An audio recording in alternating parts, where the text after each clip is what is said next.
Hey, I'm alive and it's freezing and I'm gonna share this really quick and it's gonna be all weird and choppy because I'm using my laptop, but we're just gonna have to deal with it because I don't know, this just seemed easier today. And like I said, I am so cold and I will explain in a minute. I'm just gonna share this out and then we're gonna hop into reading goals and all that good stuff. Okay. I'm literally so cold that my hands hurt to type this. That's what I'm going to put on my caption. Okay, here we go. It's all shared. Okay, hello everyone. Literally, like I know you can't see it, but my breath. There's like breath. I can see my breath in my house. It is like 50 degrees in my house because my heater has stopped working and it's 26 degrees outside or something like that. And I'm in South Carolina, like it should not be this cold. Anyway, so I'm freezing, and my name is Sam, and I am the founder of a place called the Intentional Book Club. I am the author of the book The Intentional Bookshelf, and I am the blogger at Addison Reads, where I talk about children's books and how we can use children's books to be better, more effective, more passionate, and connected parents. As you can see in my background, I love books. So I've got my bookshelf. Oh, I guess it's backwards. That's hilarious. I've got my bookshelf over here. I've got one up there. Gosh, this is so confusing. One up there. I've got one right there. And these are just my books. And then got some up there showing things off. And then actually where my laptop is where my daughter's bookshelf is. We kind of keep her books separated, and then we put a handful of them in her bedroom that we specially curate for the times. So if we're dealing with some sort of issue, or we want to teach her something with books, we make sure to include those books in her room so she's reading them more often. Actually, we're moving things around because we're about to get some carpet, and so her bookshelf is actually in here as well. So all the books are surrounding me, and so I'm feeling super inspired and amazing to talk about reading goals, and that is what we're here to do. I see someone's here, so make sure you say hello because I want to say hi, and wish me warmth because I'm freezing. And I can see my breath in my house. I think that's a problem. I mean, I don't know. Where I'm in South Carolina, so I don't know if like that's normal for people where it gets cold, where you can see your breath in your house, but it feels like it's not okay. Yeah, I'm wearing a nice coat, and I've got several layers on, and we're just doing it. So, all right. I am going to talk about reading goals. Like I said, setting a family reading goal. And every month at Addison Reads on the blog and in the book club, we have a focus. We have something that you are trying to teach your children or explore with your children, discover with them through literature. And this month for January, it's all about goals. So in the club, we talk about like all sorts of things related to goals, but specifically for this Facebook Live and for the Addison Reads blog, I am talking about setting a family reading goal. Okay, so I just want to hop right in. I'm going to start with why you want to bother setting a reading goal. We're going to go through the how, like how do you set a realistic family reading goal? How do you track it? How do you set rewards? All of those things. So the why and the how. I think starting off with the why is really important because I want to frame the reason that you do this, the reason that you bother setting a reading goal. So in general, goal setting is, oh, by the way, always got the notes. So I've got my notes right here. Don't hate, appreciate. Okay, so in general, goal setting provides alignment, a direction, and a focus. So what that basically means is that instead of just kind of like, I call this like jellyfishing around, right? You're kind of just like being a jellyfish and just like going with the flow. You know, there's nothing wrong with that from time to time, but having goals and having a focus and a direction and having an arrow pointed somewhere and a destination to arrive at is really helpful both for you as a parent and then also for your children to have like benchmarks. Not necessarily, they don't have to be strict. It doesn't have to be anything that's like, if you don't meet this goal, you're in timeout forever. No, it's about just having a purpose, a movement towards something. And so goal setting in general, I think, is really important to do as a family. And I'll get more into that later about how a reading goal is a super perfect goal to do as a family. But really, I just want to stress that setting a goal just helps to align your days and align your year.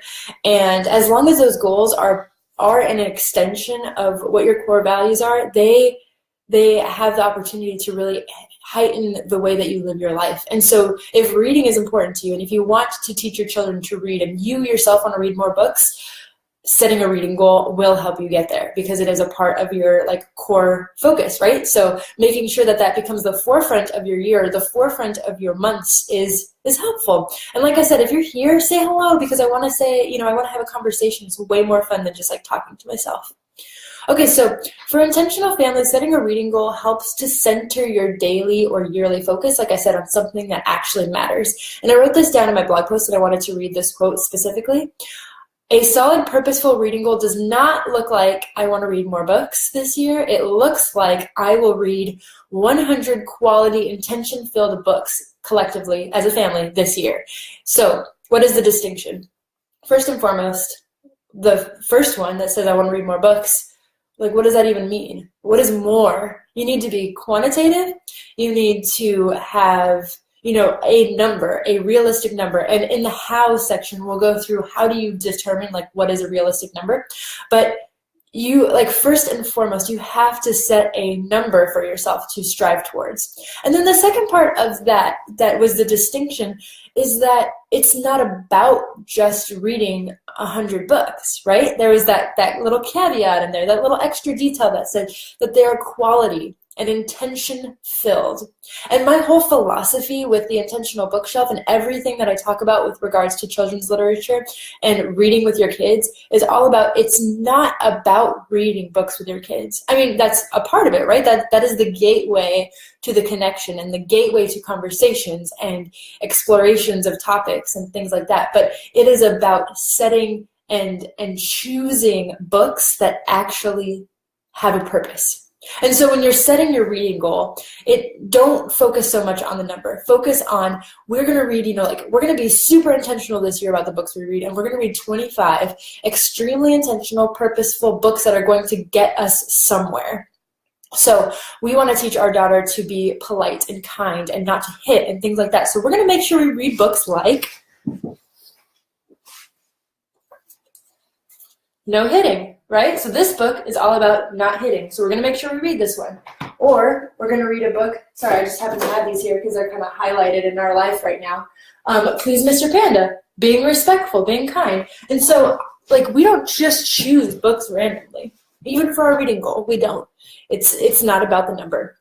And so, let's see. I want to see what else I said about the whole reading goal thing. Right. Okay, so a purpose and intention-filled book, so one that actually goes along with this reading goal, one that is a quality piece of literature, is one that addresses a core value, interest, or life situation, or so it either reinforces something you're trying to teach your kids. So if you want them to be kind or honest, you would read them books about kind and honesty that have characters that are doing things, stories that have to do with that, or it sparks a broader discussion in your family. So maybe the books don't exactly align with your values, or maybe the purpose isn't for it to align with your values. Maybe the purpose of it is to just get your family talking about something that's important to you. And so this actually applies to you and your bookshelf and what you're reading as well as the parent. So for example, Harry Potter, totally reading Harry Potter. That's part of my reading goal. I'm reading books 6 and 7 for this year. I set my goal. I'll tell you guys the specific numbers we're setting later on. But that book, yes, there are values we can pull out of it, sure. But really, that book is sparking creativity in me, a discussion with my husband about these characters, and things like that. So you can apply these concepts to your books as well, and it doesn't have to be every book needs to have this great purpose that aligns with everything you believe in. It really can just spark a conversation, but it has to be purposeful, right? I just feel like when you take the time to set a reading goal, why even bother including books that you don't care about in that goal? It's not about the number. It really is not about the number. So the purpose is that those books mean something, and that setting the reading goal, that number, is just a tangible way to move towards that. And again, I want to stress, don't focus on the number of books you can read. Focus on the intention and the purpose. So again, even bringing it back, sorry, I'm going to grab my coffee. Even bringing it back to the books that you yourself read, one of the books, or some of the books that I'm reading this year are kind of more self-help books. And so I'm reading this one called Essentialism, because this year, a part of like my goals for myself that's actually my word of the year. My words are simplify and refine. That's a big part of what I'm trying to do in my life, what I'm trying to do with this business, what I'm trying to do in my faith, what I'm trying to do with my family, all of it, right? I want to simplify and refine. And so I'm reading books that have to do with those goals and with that purpose and that core value that I'm trying to instill. I hope that makes sense, that it's not about the number. It is about making the books matter, making the books have a purpose and a meaning. Okay, I'm going to let that sink in for a second while I take a sip of my freezing coffee because it's so cold in here. It's ridiculous. Also, the accuracy of this mug gets me every time, and that it's huge. Like, it is legit. I can put like 20 ounces plus of coffee in there, which I never would because that would just be too much, even for a coffee lover. Okay, so let's recap for a minute because we just talked about the why set a reading goal, and we also discussed that it's not just about the number. It really is not. Okay. Again, my breath is showing and it's driving me nuts. All right, so now we're going to talk about how to set and achieve a reading goal. So I've got some steps. Let me see, how many steps do I have here? I love steps. So my background is in engineering and programming. And so like really, I'm a very step person. I'm so detail oriented, it's ridiculous. So if I can break things down into bullet points or anything helpful like that, I try to do that for people because I find it most useful. Okay, so we've got 5 steps here. So the 5 steps of setting and achieving your reading goal.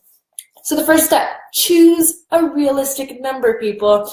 Do not say you are going to read, 5 books a day if you barely have a chance to put your stinking shoes on and tie them because you've got toddlers running around everywhere. That's just not realistic, right?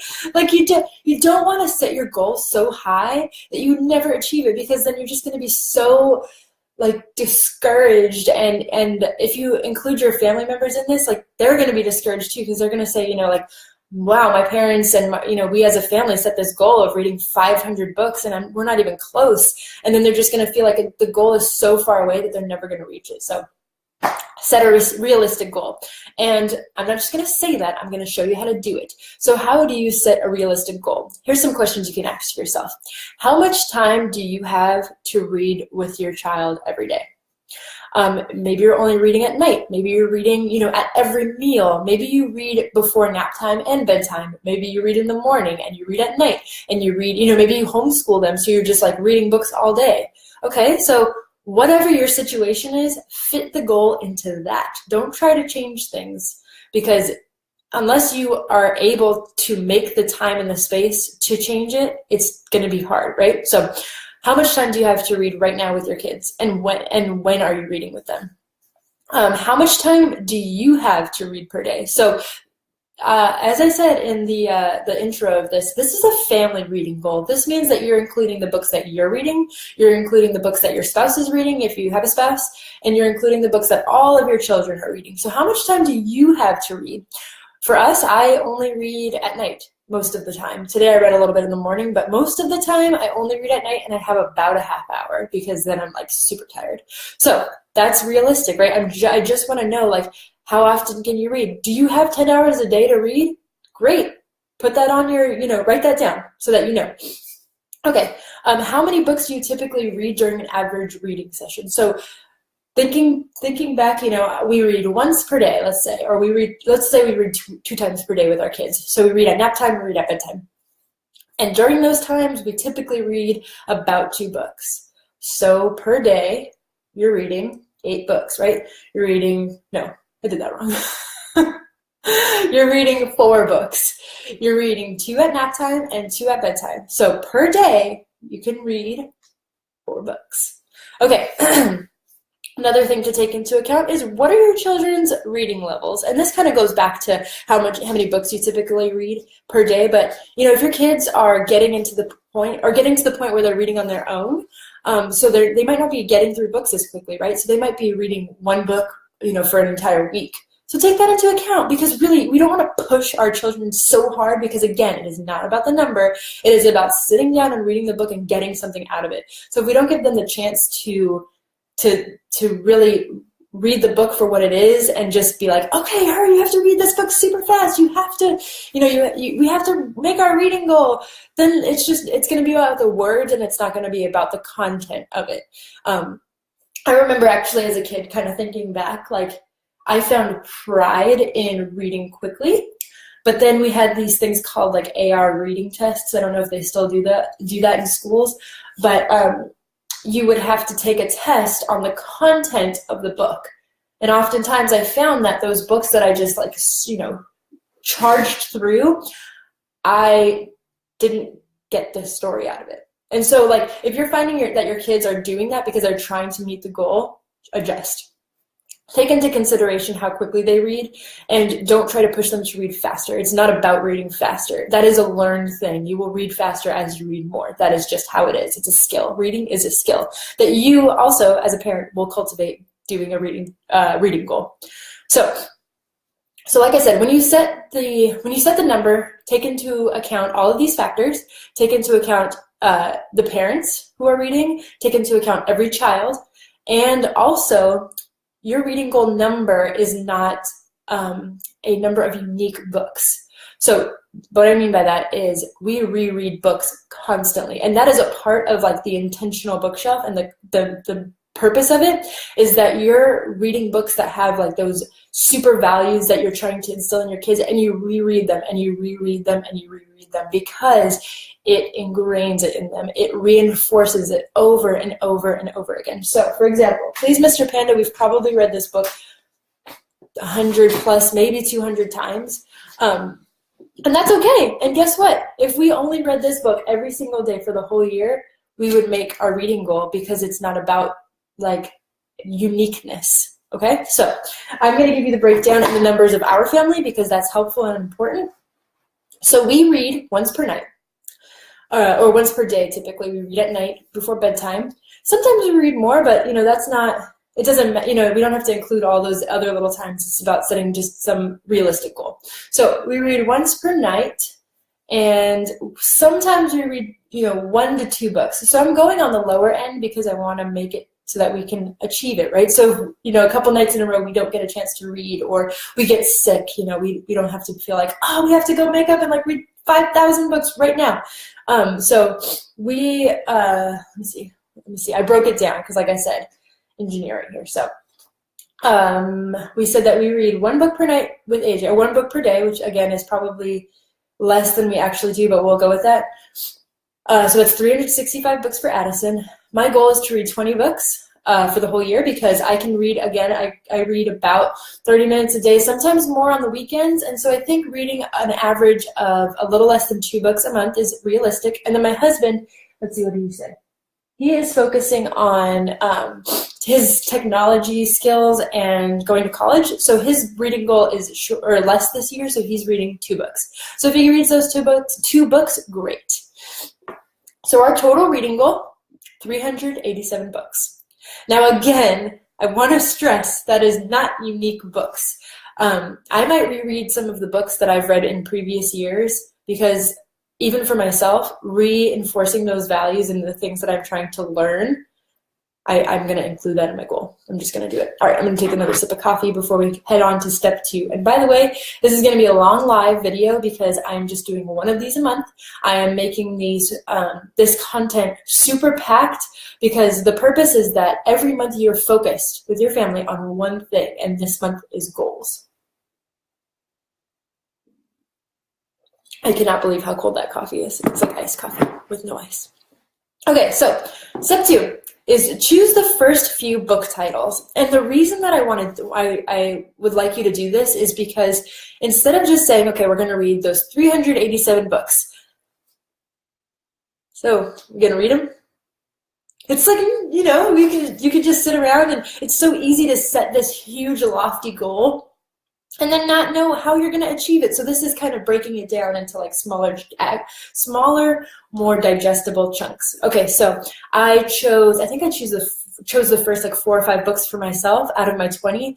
And then for Addison, we've got books on her bookshelf, and then we use the intentional book club, the space that I created, to choose our next books. And then we kind of just, plan for the next 4 or 5, and then we go to the library, we get some. Sometimes we go to the bookstore, but right now we're in a season where the library is like a godsend, because we don't want to super pack our bookshelf with too much, because then it's just too much and we can't focus. So let me just tell you what we're reading. So for me, my next few books are Harry Potter #6, which I am almost done with. I have like 3 pages left. Should have just finished it before this live video. And then Harry Potter 7, and I'm reading the book called Essentialism by Greg McKeown. I think that's how you say his name. I was recommended that book by Kelsey Van Kirk. She's awesome. I will link to her podcast. It's super. She is all about simplification, all about getting in touch with your core values, and this idea of essentialism, where it's like you only do things that are essential, that have, or you do those first at the very least. And then you focus on the other stuff, like only do the stuff that really matters. So I'll link to that. And then I'm reading this book called Yes, Please by Amy Poehler. She's the girl from Parks and Recreation, Leslie Knope. And I think it's like I believe it's a biography. And we have just watched Parks and Rec for the first time fully. Actually, we're not even done yet. But she is an interesting character in general, and she's an interesting actress. So I was like, you know what, I'm not the type of person to typically read those kinds of books, but I thought it would be interesting this year. And then I've got some others, but I only set the first 4 for now, so that I know, these are the ones that I'm reading. I'm not going to finish it until like 2 months from now if I stay on my path, my track. And then we'll find the next couple books next month. My husband, I have him as TBD because we're not sure yet what books he's going to read. And then for Addison, like I said, we plan like 4 or 5 books ahead of time, typically using the intentional book club to help us, find the right books. So if we're focusing on something particular, I'll go search in the book club. I want to find books about determination because AJ's struggling with determination, or she's struggling with separation anxiety, or we're potty training her. So I go in the club and I find the books, which I'm going to screen share if I can. If I can do that, let me see if it'll allow me to do that really quick. I don't know. It might not, so that's okay. But that's what we'll do, and then I'll find the next book. So we're reading After the Fall by Dan Sanitat. So that's a book about what happens after Humpty Dumpty falls, and like how he is determined, and oh my gosh, I don't even want to spoil it, but it's really cute. And then this book called Goodnight Batman by Michael Dahl. He wrote the book Be a Star Wonder Woman, and this one is about going to bed. And then this book called Do Unto Otters by Lori Keller, about manners. And it's a very cute book about some otters that live next door. So planning ahead, planning your next book's helpful, because then you know the next steps in the path, and it doesn't look so murky as to how am I going to read 387 books. I just don't even know. Let's see. So that was step 3? We're on step 3? No? Here we go. Okay, what is step 3? Step 3 got cut off, so let's see. I think this is the planning. Let me just check, because you know what? This is live, and that's okay to do that. Step 3 is making a plan. Look at that. Okay, so related to the whole idea of choosing titles and knowing what you're going to read next, you have to plan. You have to make a plan to achieve the goal. And so what that means is, when are you going to do this reading? When are you going to find the time to read 387 books with your family? So you have to think about, again, going back to the whole setting the number, when are you reading? And make sure that you are blocking off that time. If you don't normally dedicate time to reading, block off that time for you to sit down with your kids, or for you to read by yourself and say, I am going to make this a habit. I am going to ensure that I read once a night, because if I ever want to achieve the reading goal that I've set for myself, I have to be dedicated. And again, I want to stress that reading is a skill. So both on your own and with your kids, right? So reading on your own, it is a practice thing. If you get out of practice, you will be slower, and that is okay. But in order to get faster again, you just have to read more. You just have to keep doing it and being consistent and showing up every day. And you will see that you will achieve your goal if you set it out in steps and chunks. And reading is supposed to be fun, right? So make sure you're reading fun books. Make sure you're reading books that you actually want to read, because then you will show up and you will do that reading because it brings you joy. It relaxes you. It has you on a trajectory towards your goal that's going to make you feel good. So it is a skill for yourself. And on the flip side, it's a skill reading with your kids in a reading session and a reading experience. So I've had some parents say, we struggle with reading to our kids. We don't read at bedtime. We don't read during the day. It's just hard. And I will say that it is hard. You have to train your children, especially if they're older and you haven't had the opportunity to read with them in the past, or you haven't really been doing that or practicing it with them. It's new, right? They're used to doing whatever they do every day. They're used to, whatever your typical bedtime routine is. If you give them a bath and you have them play with toys for a little bit and then they go to bed, they're going to be like, what is this reading thing we're all of a sudden doing? So don't get frustrated. I'm going to encourage you to just try. Just keep showing up. Just do, if you can't get through the whole book, we have some techniques we do. So let's say we're reading, hold on, let me find a good one. Let's say we're reading this book, I Am a Bunny.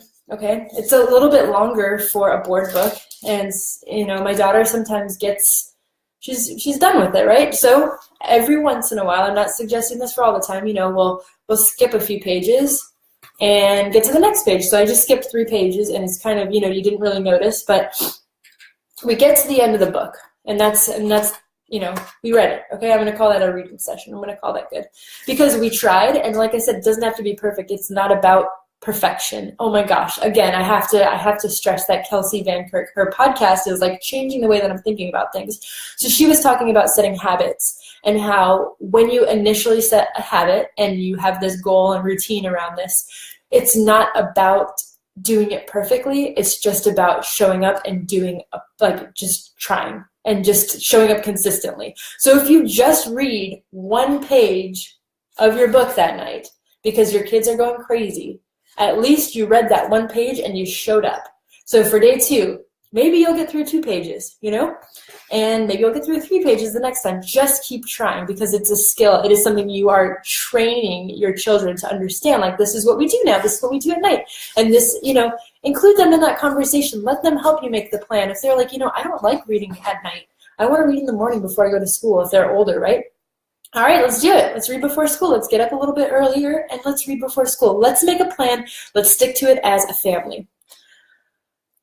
Okay, so step 4, setting rewards. I think having rewards for goals is awesome. I do it as an adult. I think it's amazing. I don't think that it's like bribery. I think that what it is it's giving yourself something for achievement. And as an adult, you can give yourself stuff for goals, right? You can say, if I bike for 100 miles this year, I am going to give myself a massage. I think that's fair. Just saying. Okay, so I think this is a very simple way to motivate your family, and I think it's an easy way to have them to be that tangible reminder to them. This is, this isn't why we're doing it, but this is what we will receive when we complete it, when we complete this goal. And so I have some reward ideas you might want to try out. A family day trip somewhere special, new books for everybody, of course. At that point, you might be sick of books, or at least for a little bit. So maybe not the new books thing, but whatever. I mean, I would like some new books for my reward. That'd be fine with me. A dessert night, a family game night, or a movie night. Or, I like this one, have a party. Have a party with your family or with your closest friends that want to really encourage you in this mission to read more with your kids and to teach them through literature. Have a party when you reach your reading goal and celebrate as a family and with your friends to say, we did it, and we achieved this awesome thing of reading more with our kids and being purposeful parents. That is something to celebrate if there's nothing else to celebrate, right? We celebrate all these weird holidays. Might as well celebrate goal achievement. That's awesome. And it's something that you did as a family.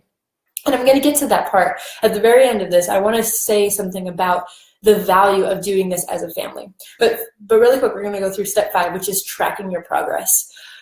If you're really serious about reaching this goal, you absolutely have to track your progress, right? So you can't just say, I want to read 387 books, and, get to the end of the year, you're like, how many books did I read? I don't remember. So you have to write down your titles that you read, do a check mark next to the books that you reread, and then tally it all up. Maybe every month you say, okay, what books did we read if you don't keep track of it, things like that. You have to track your progress. So I have a couple ideas of tracking your progress. First one is get a large poster paper, like a super big one from like Dollar Tree or Target for like 99 cents, and create a goal meter or like a thermometer bar kind of thing, and set at the top of it, say 387. That's how many books we're going to read. And then every time you or your family members read a book, just add a little tick and write in the book title, and then go up. Like I said, you're going to need a poster board if you have like a really huge goal. But that'll be so fun, right? So you and your kids are working towards these goals, and the thermometer idea, like the meter like that, it actually sets it or lends itself very well to setting incremental rewards. So if your goal is 387 and that's at the top, then when you get to 100, you can have some smaller reward. When you get to 200, again, a smaller reward. And then when you get to 387 or 387 as a family, then there you go. Like you all achieved that goal, and it was like incrementally rewarded. But what's really cool is then you can see all of the books that you read throughout the year, which is fun because it's really hard to remember all of the books that you read, even the books that you read as an adult, like the longer ones over the course of a year. It's so hard. I've tried and it doesn't work out. Okay, so another thing you can do, and this is a slight plug for what I've created, but the Intentional Book Club helps you track books. Hello! You can't track the books that you read as a parent because we only specialize in children's books. So if you want to track the books that you read, I would highly recommend Goodreads. It's an awesome place for that. But if you want to focus on children's books and making sure that you're finding books that actually align with your values and purpose, the Intentional Book Club is a perfect space. So I don't think I can share my screen. Let me see if I can pull it up on my phone. I don't think I can share my screen because Facebook is weird. They're probably going to remove this video because I said they were weird. No, I'm just kidding. But seriously, you can set your reading goal in the Intentional Book Club. You get to say like, hey, this is how many books we're reading, and then every time you find a book, you can click on this little button that says add a reading session. So what add a reading session means is that you had, like, again, I'll pull out this I Am a Bunny book. So that means you read I Am a Bunny, and you read it once that day. So you click add a reading session or track a reading session, and then when you read this book in 3 days, you can go click that button again, and it tracks it, and it keeps track of it. And it also shows you, it has a list of all of the books that you've read, and so you don't even have to make that whole meter thing if you don't want to. You can just, after the whole year has passed, you can just look back and say, wow, we read and tracked all of these books. So that's really cool. Now let me show you. This is what that looks like. So our reading goal, like I said, is 387. Okay, so there's that, and then let me show you what it looks like when you track a book. Actually, let me show you this really quick. I have been slacking on my tracking, let's be honest. But it says books read in 2018. 3 out of 400 or 387. And so if I wanted to, I can come in here and I could track a book that we've read. Let's see, I don't think we've read any of these recently. I am tracking the Spaghetti and a Hot Dog Bun book because we read that recently by Maria Gismondi. Totally going to link to her because she's awesome. And she was a guest in the book club, and then boom, look at that. I'm at 5 out of 387. Yay! All right, so that is a little plug for the book club. It is an awesome space, and you can try it for free for a whole 7 days. So why not? But that is one way to track your goals. And so creating a meter, tracking your goals like that, or you can get something like a reading journal, which I'll link to this. My friend Tracy of Lou and Bean Reads, she creates these beautiful journals. Let me grab one. Where you can track the books that you've read. It only has a spot for 52 books. So it's probably, you probably want to get a couple of these. And she actually came out with a new one this year or last year that's black and white, and you can color it in and stuff. But what it is look, it's got a number for each of the books. You write the title, you write your rating, and then each book has its own little like prompts because it's a journal, right? So it says, this book reminded me of a time in my life when, something that happened in the book that I never experienced is, and each of them has a little bit of a different discussion kind of question to it. So this reading journal is awesome, and I actually have a discount code for it for 20% off, I think, and I will make sure that I link to all of that because why not? It's a great resource for tracking your books and for looking back and realizing what the purpose of all of those books were. So let's go over the 5 steps really quick, and then I want to go super quickly into why I think it's valuable to make a reading goal as a family. And then I think that's pretty much all I had to say about this. So the steps, let's see. Step 1 is choose a realistic number. Please do not say you're going to read 1,000 books if you don't have time. Step 2 was choose the first few book titles. So make sure that you know what the next 3 books that you're going to read are. And then once you get to only having 2 left, set the next 3. Or, once you read all those 3, set the next 3. Step 3 was making a plan. Step 4 is setting rewards. And then step 5 is tracking your progress. And all I wish is that you all make your goals and that you get there, and that when you finish the year, you realize we not only read, 100 books, but we read 100 books that have meaning and purpose and brought value to our lives. And so I wanted to say this last thing about the family reading goal and the family aspect. So one thing I like about the idea of setting goals as a family is you work together. You collaborate with your children and you collaborate with your spouse and as a family, and you move towards something together, which means that you all are focused on the same purpose. You all are contributing, and everybody gets to contribute. And that's the best thing about setting a family reading goal, is that my contributions are just as much as my daughter's. So when I read a book and she reads a book, we both get to contribute to the goal. Just because my book is longer doesn't mean that I get to add more points to our reading goal, right? My book is 1 and her book is 1, which means that we get to have this very collaborative work towards the goal together. And I think that's awesome, especially as your kids get older. It will bring them so much confidence and so much self-appreciation to know that they are contributing to the family in an equal way. Because oftentimes it's easy as kids, mom and dad have, we're adults. We have these superpowers and these skills, right? That they don't have yet. But with a reading goal, everybody gets to help out in exactly the same way. And that's awesome.